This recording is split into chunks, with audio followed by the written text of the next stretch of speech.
read by Dale Grothman. He forgot the most important rule of time travel.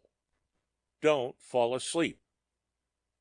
The Futile Flight of John Arthur Ben by Edward Halibut. By putting himself into reverse, the doom-intended man left the 20th century far ahead. 1956 was a good year to get out of. John Arthur Ben watched the roaring 20s go by, and the gay 90s backwards, and wondered how it would be to pilot a riverboat on the Mississippi, or to fight under John Paul Jones. Before he was really aware of it, he was for a speeding second a contemporary of another John, Smith, and thought about the life of the red man before the colonists began changing things around. By that time, the scenery had begun to get monotonous, just shrinking trees, and John Arthur Ben swung over into lateral. Ah, England!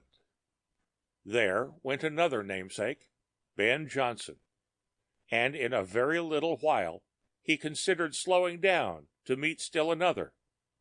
But King Arthur flashed past and into the womb in West Wales, just as John was convulsed by a sneeze. It was quite draughty, and he should have dressed more warmly, and as he stuffed his handkerchief back in his pocket, he caught just a tantalizing glimpse of an interesting Druid ceremony. John Arthur Ben blacked out somewhere in the limbo of the pre-Christian era, as he'd been warned he might, and when he came to, he found himself lying in a rather uncomfortable heap with his head in a mushroom patch. The mushrooms and the trees around him weren't shrinking anymore, so John knew he'd stopped, or at least was going slowly. After a while, he decided he wasn't going at all, and got to his feet.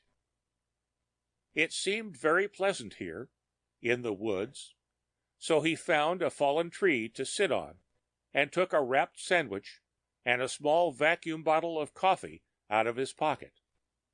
When he'd finished his meal, he walked to a stream nearby, rinsed the bottle, tossed the wax paper into the water to be carried away, and pocketed the vacuum bottle.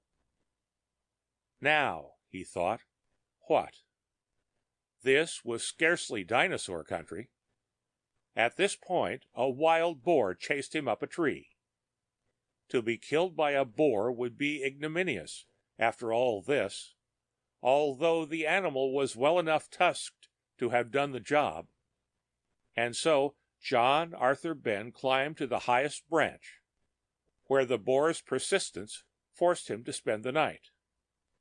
He slept somehow, and, with the closing of his conscious mind, the one that wanted to meet a dinosaur in fatal combat, the conventional subconscious, which also sought suicide, but in a more familiar way, shifted him out of reverse.